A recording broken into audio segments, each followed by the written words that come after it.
नमस्कार बंधुओं, आप सभी का आज की क्लास में स्वागत है। आज हम राजस्थान के अलवर ज़िले के बारे में अध्ययन करेंगे।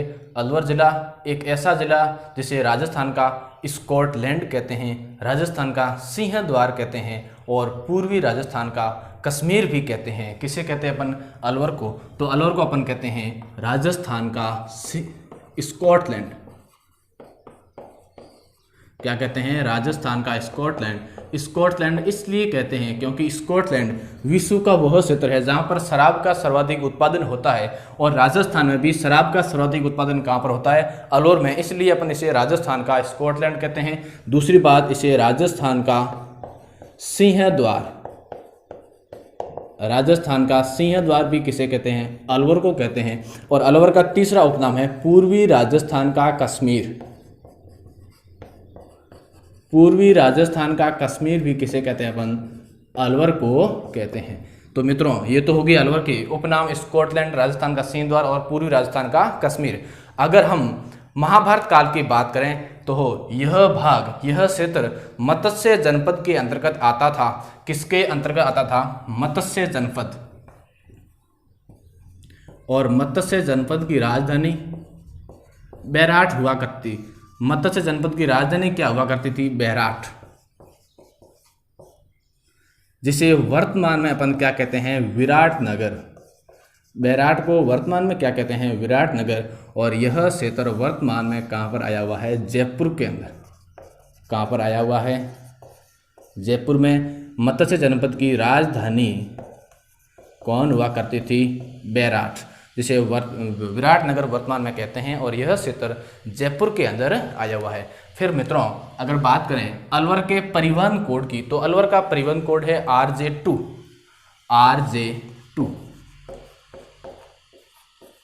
RJ2 अलवर का परिवहन कोड है। और अलवर का शुभंकर सांभर। अलवर का शुभंकर क्या है? सांभर। ध्यान दीजिए। हाँ, राज्य के वन विभाग ने प्रत्येक जिले के लिए एक वन्य जीव को शुभंकर के रूप में घोषित किया है, जिसमें अलवर का शुभंकर है सांभर। फिर आगे बात करते हैं अलवर का प्राचीन नाम। अलवर का प्राचीन नाम क्या है? सालोपुर। अलवर का प्राचीन नाम सालोपुर। ध्यान दीजिए, सालोपुर क्यों कहते हैं? क्योंकि अलवर में प्राचीन समय में सालो जाति का बहुत ही यहाँ पर अधिक क्षेत्र था। कौन सी जाति थी यहाँ पर? सालो जाति। तो सालो जाति के बाहुल्य क्षेत्र होने के कारण इसे अपन क्या कहते हैं? सालोपुर भी कहते हैं। फिर देखते हैं अलवर की स्थापना 1775 में राव प्रताप सिंह के द्वारा की गई। अलवर की स्थापना किसके द्वारा की गई थी? अलवर की स्थापना 1775 में राव प्रताप सिंह के द्वारा।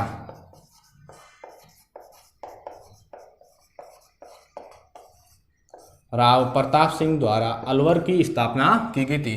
ध्यान दीजिए, राव प्रताप सिंह के द्वारा राजगढ़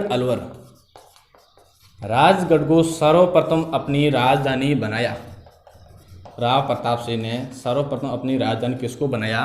राजगढ़ को बनाया। और यहाँ पर इन्होंने एक छोटे से दुर्ग या किले का भी निर्माण करवाया। फिर अलवर के अंदर राव प्रताप सिंह के द्वारा नरूका वंश की स्थापना की गई। कौन से वंश की स्थापना की गई थी? नरूका वंश की स्थापना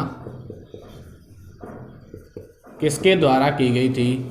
राव प्रताप सिंह के द्वारा 1775 में। फिर मित्रों, आगे अपन बात करते हैं अलवर के इतिहास के बारे में। तो अलवर पर 11वीं शताब्दी तक तो सोहानों का अधिकार रहा, लेकिन 1192 में सोहान वंश का अंतिम राजा पृथ्वीराज चौहान तराइन के द्वितीय युद्ध में हार जाने के कारण अलवर पर गुलाम वंश का अधिकार हो गया। तो लेकिन उसके पश्चात 1527 में अलवर पर मुगलों का अधिकार हुआ। अलवर पर किसका अधिकार हुआ? मुगलों का। 1527 में अलवर पर किसका अधिकार हुआ? मुगलों का अधिकार, जिसमें मुगल राजा अकबर के द्वारा अलवर को जयपुर रियासत में शामिल किया गया। किसके द्वारा? अकबर द्वारा जयपुर रियासत में शामिल किया। किसको शामिल किया? अलवर को। अलवर को अकबर के द्वारा जयपुर रियासत में शामिल किया गया। लेकिन 1733 में भरतपुर के जाट वंश के राजा सूरजमल के द्वारा अलवर को वापस भरतपुर में शामिल कर दिया गया। तो 1733 में सूरजमल के द्वारा अलवर को किसमें शामिल किया गया? भरतपुर रियासत में। तो सूरजमल में अलवर को भरतपुर रियासत के अंदर शामिल कर दिया। फिर मित्रों आगे अपना है अलवर की अंग्रेजों के साथ में सहायक संधि राव बख्तावर सिंह के द्वारा 1803 ईस्वी में की गई। तो अलवर की सहायक संधि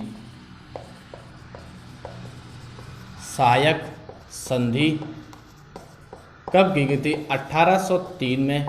किसके साथ में? अंग्रेजों के साथ। किसने की? राव बख्तावर सिंह।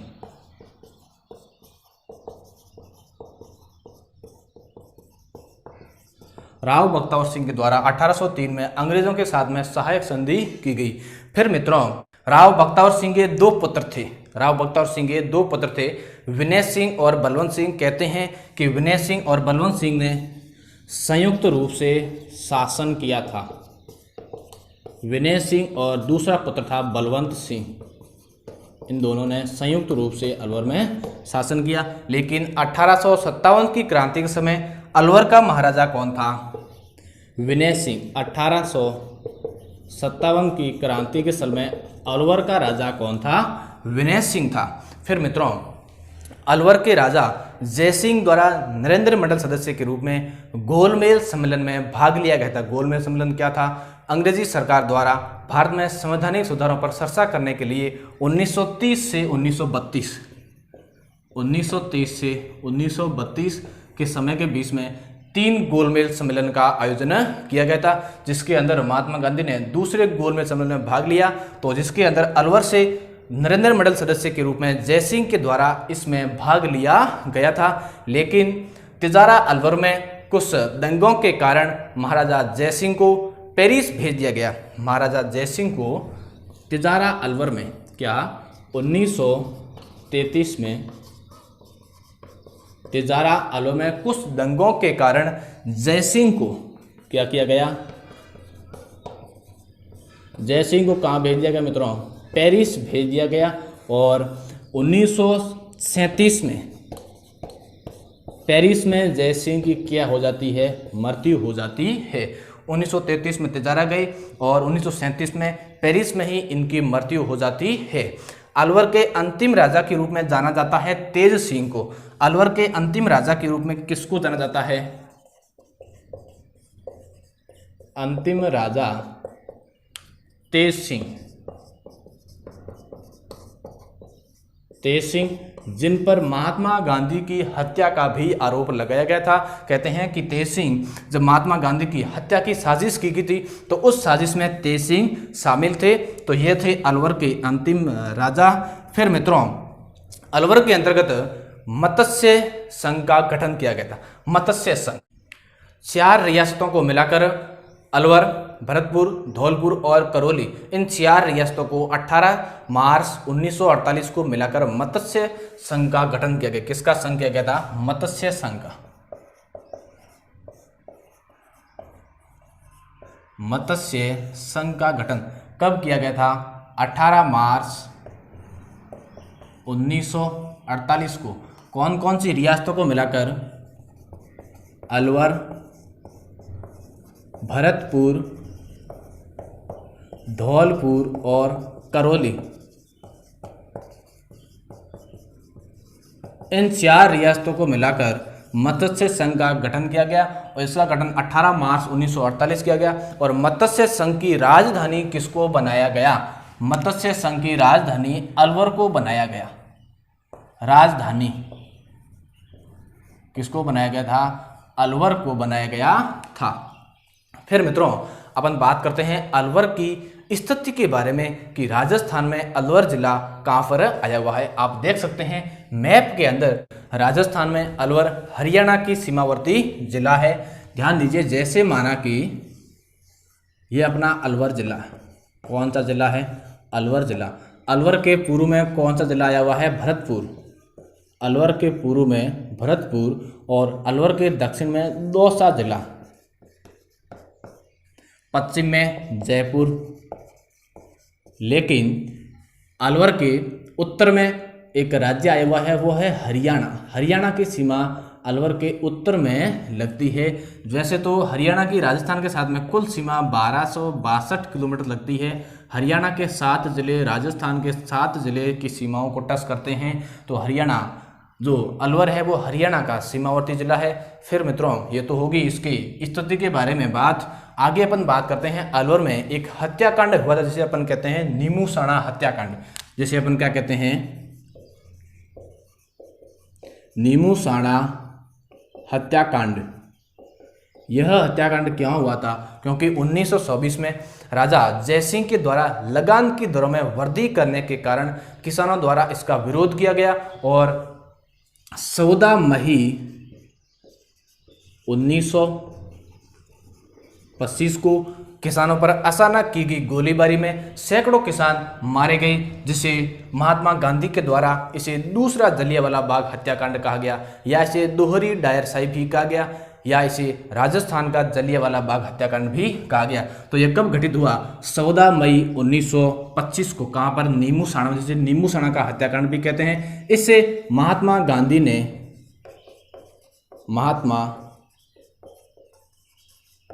गांधी जी ने दूसरा जलियांवाला बाग हत्याकांड कहा। क्या कहा? या इसे दोहरी डायरशाही भी कहा। दोहरी डायरशाही भी कहा, या इसे अपन राजस्थान का जलियांवाला बाग हत्याकांड भी कहते हैं। क्या कहते हैं? राजस्थान का जलियांवाला बाग हत्याकांड भी कहते हैं। जो वास्तविक जलियांवाला बाग हत्याकांड है वो 13 अप्रैल 1919 को अमृतसर पंजाब के अंदर घटित हुआ था, जिसमें सर्वप्रथम गोली जनरल डायर के द्वारा दागी गई थी। तो यह नीमूसाणा अलवर का हत्याकांड था, जिसे दूसरा जलियांवाला बाग हत्याकांड भी कहते हैं। फिर मित्रों अपन बात करते हैं अलवर प्रजामंडल के बारे में। अलवर प्रजामंडल की स्थापना 1938 में। इसके संस्थापक कौन थे? इसके संस्थापक 2 व्यक्ति थे, जिसमें एक तो है हरि नारायण शर्मा और दूसरा है कूंज बिहारी मोदी। इसके संस्थापक है हरि नारायण शर्मा और कूंज बिहारी मोदी।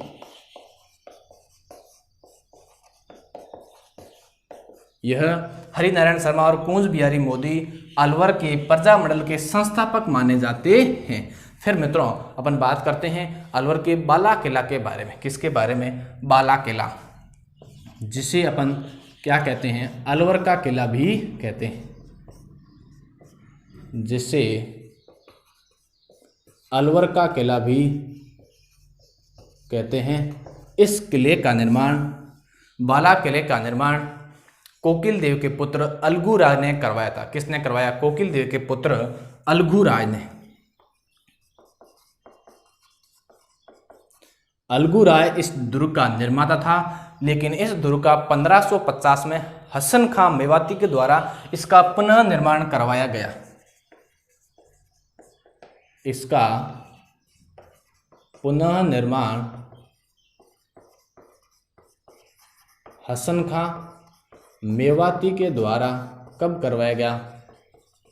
1550 ईस्वी को। इस दुर्ग के अंदर बाबर ने एक रात बिताई। कहते हैं इस दुर्ग के अंदर बाबर ने एक रात बिताई थी। फिर अपन बात करते हैं दूसरा किला, कांकबाड़ी किला। कौन सा किला? कांकबाड़ी का किला। यह किला कहाँ पर आया हुआ है? सरिस्का अलवर। कहाँ पर आया हुआ है?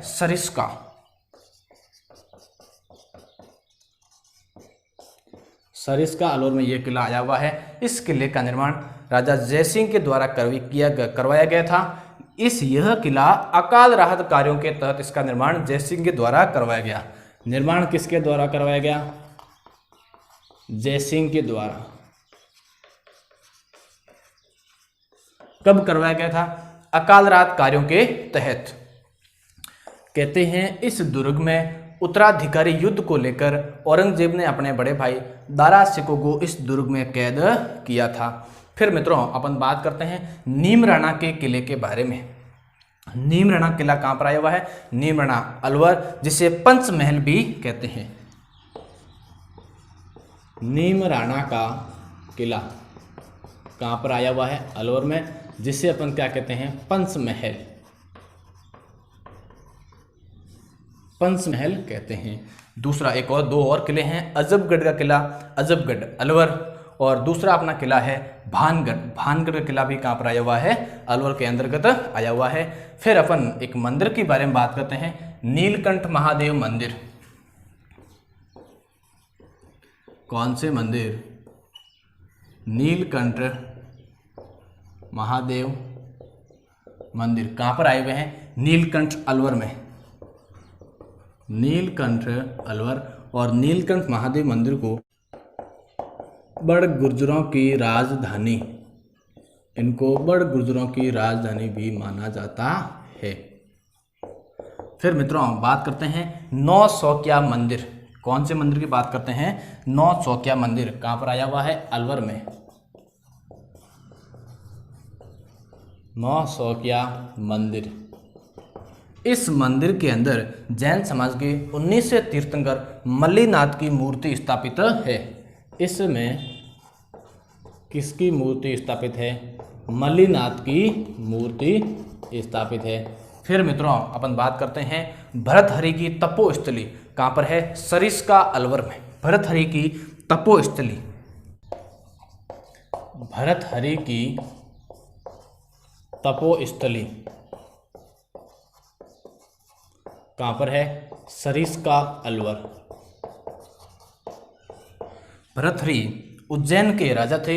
यहाँ पर इनके मेले का आयोजन होता है और यहाँ पर जो इनका मेला लगता है वह भाद्रपद शुक्ला सप्तमी और अष्टमी को यहाँ पर मेले का आयोजन किया जाता है और इनके मेले को अपन कहते हैं कन फटे दांतों का तीर्थ। कन फटे दांतों का तीर्थ। कन फटे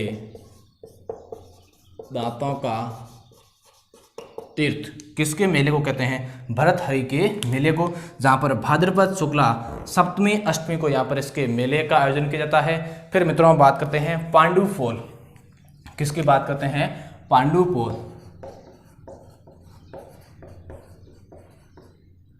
पांडुपोल मंदिर कहाँ पर है? अलवर में, जिसके अंतर्गत हनुमान जी की शयन मुद्रा में या लेटी हुई अवस्था में मूर्ति स्थापित है। हनुमान जी की शयन मुद्रा में मूर्ति स्थापित है। फिर अपन बात करते हैं नारायणी माता का मंदिर। कहाँ पर है? राजगढ़ अलवर में। नारायणी माता। नारायणी माता इनका मंदिर राजगढ़ अलवर। और नारायणी माता को लोग हैं वह नाई समाज की कुल देवी मानते हैं। इनको अपन क्या मानते हैं? नाई समाज की कुल देवी।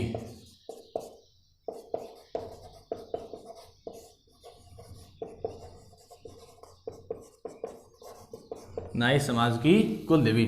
फिर मित्रों बात करते हैं अपन मूसी महारानी की छतरी के बारे में। मूसी महारानी छतरी कहाँ पर बनी हुई है? अलवर में बनी हुई है, जिसका निर्माण राजा विनय सिंह के द्वारा मूसी महारानी की स्मृति में करवाया गया। तो बात करते हैं मूसी महारानी की छतरी। मूसी महारानी की छतरी कहाँ पर बनी हुई है? अलवर में। कितने खंभों की है? 80 खंभों की छतरी। 2 मंजिला इमारत। इमारत कैसी है? 2 मंजिला इमारत है।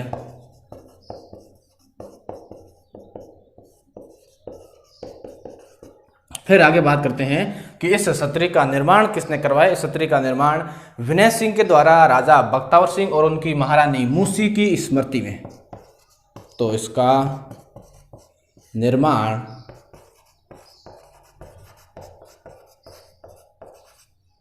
विनय सिंह द्वारा राजा बख्तावर सिंह एवं उनकी रानी मूसी की स्मृति में। किसकी स्मृति में? महारानी मूसी की स्मृति में एक छतरी का निर्माण कराया गया, जो 80 खंभों की छतरी है। कहाँ पर बनी हुई है? अलवर में, जिसे अपन कहते हैं मूसी महारानी की छतरी। ध्यान दीजिए मित्रों, इसके अंदर एक और पॉइंट्स है कंफ्यूजन करने वाला, वो है 84 खंभों की छतरी। 84 खंभों की छतरी कहाँ पर बनी हुई है? बूंदी में बनी हुई है। कहाँ पर बनी हुई है? बूंदी में। बस इतना ही याद रखना है, 84 खंभों की छतरी बूंदी में, जिसका निर्माण राजा अनिरुद्ध सिंह ने करवाया था। और यहाँ पर 80 खंभों की छतरी जिसका निर्माण महाराजा विनय सिंह ने करवाया था। फिर अपन अलवर के इंपोर्टेंट व्यक्ति उसके बारे में बात करते हैं, पंडित जुगल किशोर चतुर्वेदी।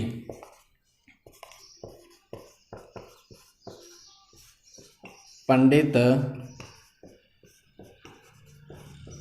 जुगल किशोर चतुर्वेदी। ध्यान देना मित्रों, पंडित जुगल किशोर चतुर्वेदी को अपन दूसरा जवाहरलाल नेहरू भी कहते हैं।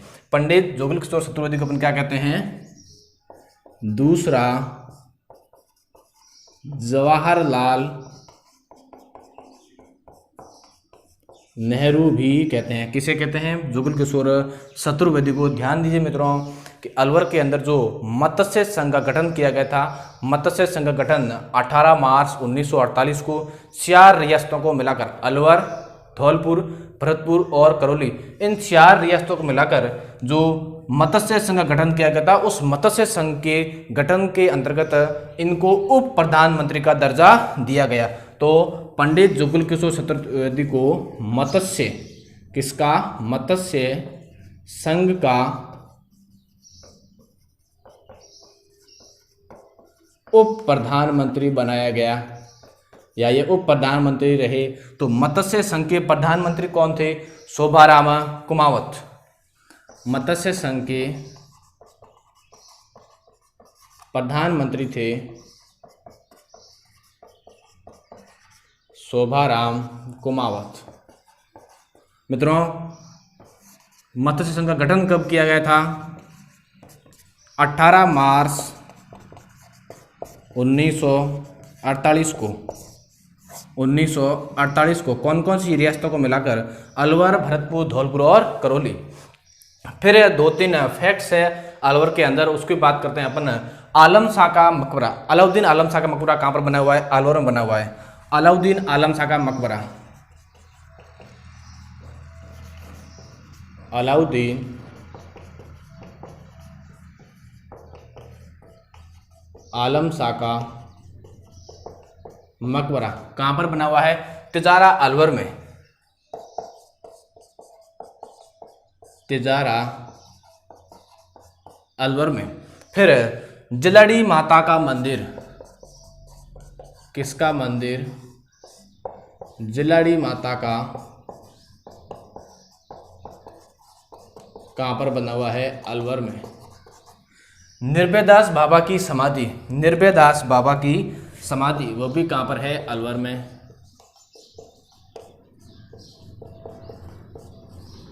निर्भयदास बाबा की समाधि कहाँ पर है? अलवर में। फिर मित्रों अपन और बात करते हैं, नलेश्वर महादेव मंदिर, नलेश्वर महादेव मंदिर यह भी कहाँ पर है? अलवर में। नलेश्वर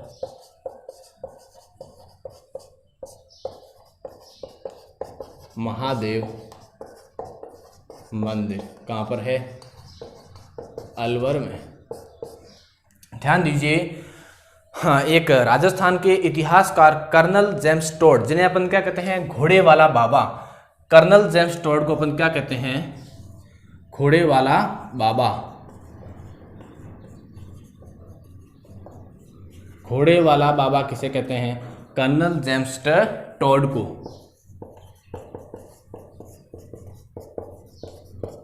कर्नल जेम्स टॉड को। इनके गुरु का क्या नाम था? इनके गुरु का नाम था यति ज्ञानसंद। इनके गुरु का नाम था यति ज्ञानसंद। तो एक और बात कि नोटों की स्याही बनाने का कारखाना कहां पर स्थापित किया गया है? नोटों की स्याही,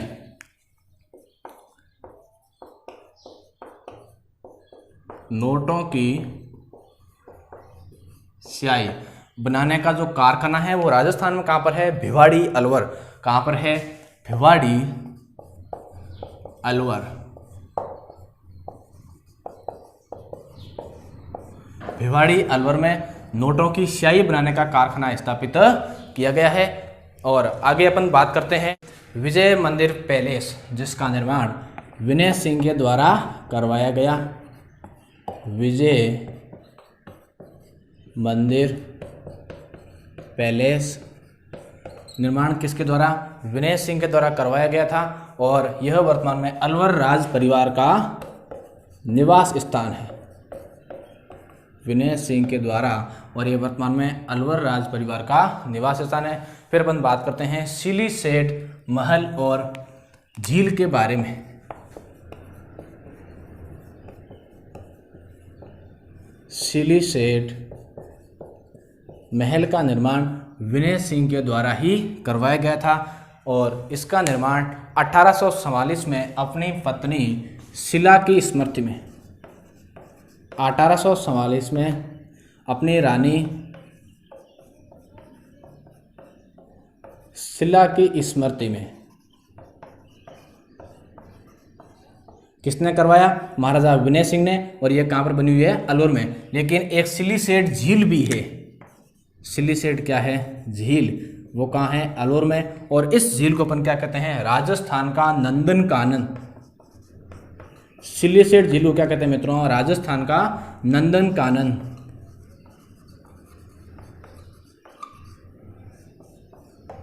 फिर अपन बात करते हैं अलवर चित्र शैली के बारे में। अलवर चित्र शैली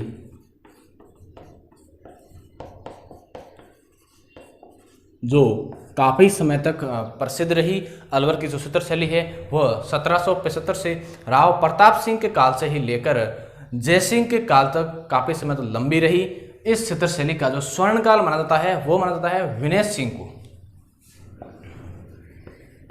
स्वर्ण काल, अलवर चित्र शैली का स्वर्ण काल किसको माना जाता है? विनय सिंह को। अर्थात विनय सिंह के शासनकाल में सर्वाधिक इस चित्र शैली का विकास हुआ और इस चित्र शैली में गणिकाओं के, वैश्याओं के सर्वाधिक चित्र बनाए गए हैं। किसके चित्र बनाए गए हैं? गणिकाओं के, या फिर अपन कह सकते हैं वैश्याओं के इसमें चित्र बनाए गए हैं। या आप इसे योगासन में भी डायग्राम या चित्र बनाए गए हैं जो ये होगी अलवर चित्र शैली। फिर अपन बात करेंगे अलवर का एक प्रसिद्ध नृत्य है खारी नृत्य। कैसा नृत्य है? खारी नृत्य। इसमें क्या होता है, जब दुल्हन की विदाई होती है तो उसमें दुल्हन की सहेलियों के द्वारा सिर पर खारियां रखकर इस नृत्य का आयोजन किया जाता है। दो संत है जिसमें संत लालदास, संत लालदास, इनका निवास स्थान धौलीदूब अलवर। निवास स्थान कहाँ पर इनका? धौलीदूब अलवर। लेकिन इनकी समाधि बनी हुई है नगला जहाज भरतपुर में। नगला जहाज ये कहाँ पर आया हुआ है? भरतपुर में। संत लालदास के द्वारा एक संप्रदाय चलाया गया जिसे अपन कहते हैं लालदासी संप्रदाय। इनके द्वारा लालदासी संप्रदाय चलाया गया और इनके संप्रदाय की प्रमुख विशेषता है कि इस संप्रदाय के लोग भीख नहीं मांगते हैं। एक और संत है जिनका नाम है शरणदास जी। संत शरणदास जी। संत शरणदास जी। इनका जन्म भी अलवर में हुआ था, लेकिन इनकी समाधि है वो दिल्ली में। इनकी समाधि कहाँ पर बनी हुई है?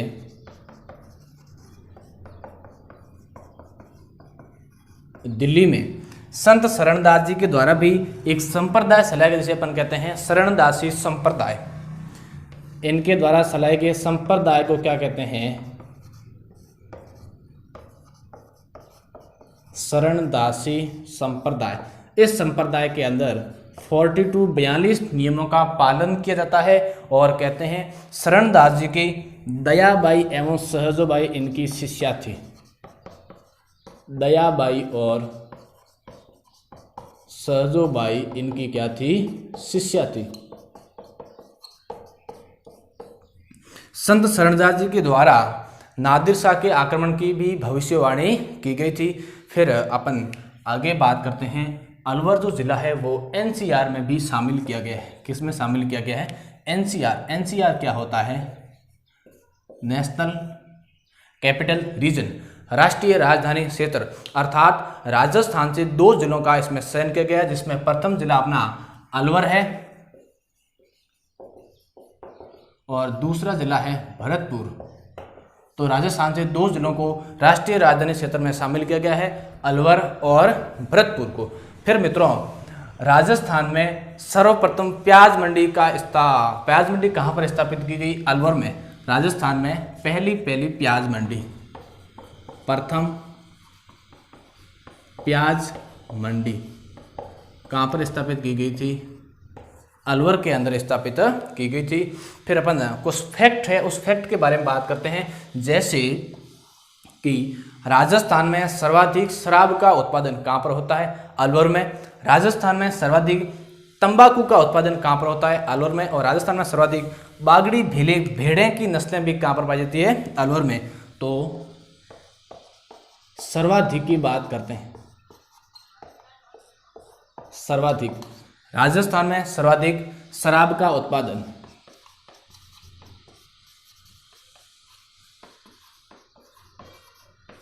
शराब का उत्पादन कहाँ पर होता है? अलवर में।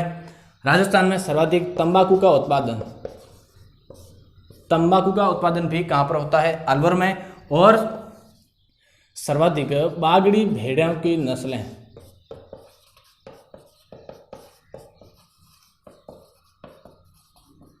बागड़ी भेड़ों की नस्लें भी कहाँ पर पाई जाती है? अलवर में। इन सभी में अलवर का तो क्या है? प्रथम स्थान। लेकिन राजस्थान में सर्वाधिक पंजीकृत औद्योगिक इकाइयाँ कहाँ पर है? जयपुर में। लेकिन जयपुर के बाद में स्थान आता है अलवर का। तो राजस्थान में सर्वाधिक पंजीकृत औद्योगिक इकाइयाँ, ध्यान दीजिए, राजस्थान में सर्वाधिक पंजीकृत औद्योगिक इकाइयाँ कहाँ पर है? जयपुर के अंदर। प्रथम स्थान जयपुर, लेकिन इनका दूसरा स्थान कहाँ पर है? अलवर। सेकंड स्थान अलवर है। फिर आगे अपन बात करें कि राजस्थान में सर्वाधिक बाजरे का उत्पादन, किसका उत्पादन? बाजरे का उत्पादन सर्वाधिक कहाँ पर होता है? जयपुर में। प्रथम स्थान है वह है जयपुर का, लेकिन दूसरा स्थान किसका है? अलवर का। सर्वाधिक भैंसें, सर्वाधिक भैंसें कहाँ पर है? जयपुर के अंदर।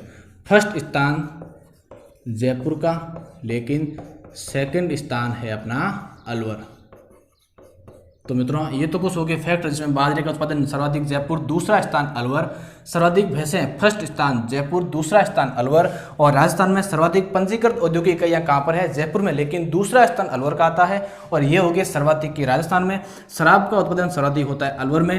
तंबाकू का उत्पादन कहाँ पर होता है? अलवर में। और सर्वाधिक बागड़ी भेड़े की नस्लें कहाँ पर पाई जाती है? अलवर के अंदर पाई जाती है। आगे अपन बात करते हैं राजस्थान का नवीन मैनचेस्टर। किसके बारे में बात करते हैं? राजस्थान का नवीन मैनचेस्टर। नवीन शब्द ध्यान रखना, जैसे कहते हैं भिवाड़ी अलवर, किसको कहते हैं? भिवाड़ी अलवर को। लेकिन ध्यान दीजिए मैनचेस्टर क्या है? मैनचेस्टर इंग्लैंड का वह स्थान है जहां पर सर्वाधिक मात्रा में वस्त्र का निर्माण किया जाता है। अगर राजस्थान में बात करें तो राजस्थान में वस्त्र नगरी अपन कहते हैं भीलवाड़ा को। वस्त्र नगरी कैसे कहते हैं? भीलवाड़ा को। लेकिन यहाँ पर शब्द जुड़ा हुआ है नवीन। शब्द कौन जुड़ा हुआ है? नवीन। इसलिए राजस्थान का नवीन मैनचेस्टर अपना क्या हो जाएगा? भिवाड़ी अलवर हो जाएगा। फिर आगे अपन बात करते हैं राजस्थान में निर्यात संवर्धन औद्योगिक पार्क के अंतर्गत। हाँ, तो राज्य में निर्यात औद्योगिक संवर्धन पार्क, निर्यात संवर्धन औद्योगिक पार्क कितने बनाए गए हैं? 3, जिसके अंतर्गत सबसे पहला, दूसरा और तीसरे की बात करेंगे तो तीसरा है वो अपना कहाँ पर आया हुआ है? अलवर के अंदर आया हुआ है। तो पहला है वो है सीतापुरा जयपुर, सीतापुरा जयपुर के अंतर्गत निर्यात संवर्धन औद्योगिक पार्क। दूसरा है बोरानाडा जोधपुर, दूसरा कहाँ पर है? बोरानाडा जोधपुर। और तीसरा है वो है भिवाड़ी अलवर, कहाँ पर आया हुआ है? भिवाड़ी अलवर। तो मित्रों ये तो हो गई निर्यात संवर्धन औद्योगिक पार्क। उसके बारे में बात करते हैं। 2 व्यक्ति है, राव राजेंद्र सिंह, राव राजेंद्र सिंह, जिन्हें अपन वाटरमैन भी कहते हैं। क्या कहते हैं इन्हें अपन? वाटरमैन।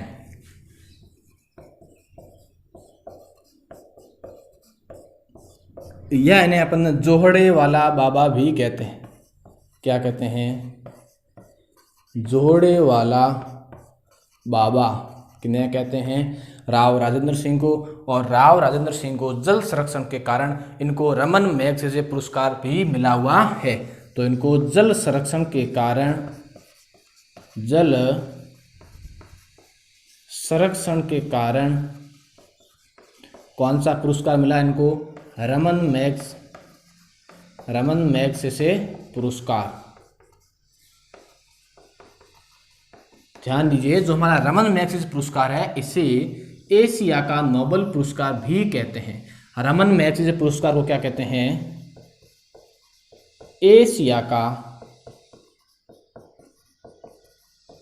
नोबेल पुरस्कार कैसे कहते हैं? रमन मैगसेसे पुरस्कार को। और यह पुरस्कार फिलीपींस के भूतपूर्व राष्ट्रपति रमन मैगसेसे की याद में दिया जाता है। फिर एक और व्यक्ति है सौरभ सिंह शेखावत, सौरभ सिंह शेखावत। ये कहाँ के थे? अलवर के थे। और एवरेस्ट पर चढ़ने वाले राजस्थान के प्रथम व्यक्ति, अपन कह सकते हैं एवरेस्ट पर चढ़ने वाले राजस्थान के प्रथम व्यक्ति जिनका संबंध कहाँ से था? अलवर से था। फिर अपन मित्रों 2 राष्ट्रीय राजमार्ग है उनकी बात करते हैं। राष्ट्रीय राजमार्ग, एक तो है 71B, दूसरा है NS 8। ध्यान दीजिए, जो 71B राष्ट्रीय राजमार्ग है यह राज्य का सबसे छोटा राजमार्ग है, जिसकी लंबाई लगभग 5 किलोमीटर है। राज्य का सबसे छोटा राजमार्ग जिसकी लंबाई 5 किलोमीटर है। फिर दूसरा राष्ट्रीय राजमार्ग है NS 8। NS 8 जो राजस्थान का सबसे व्यस्तम राष्ट्रीय राजमार्ग है। और NS 8 राष्ट्रीय राजमार्ग राजस्थान में अलवर जिले से प्रवेश करता है। तो यह राजस्थान का सबसे व्यस्तम राष्ट्रीय राजमार्ग है, जो राजस्थान में अलवर जिले से राजस्थान में क्या करता है? प्रवेश करता है। फिर मित्रों अलवर के अंदर राष्ट्रीय उद्यान है, वो कौन सा है? सरिस्का वन्यजीव अभ्यारण्य के बारे में बात करते हैं। सरिस्का वन्यजीव अभ्यारण्य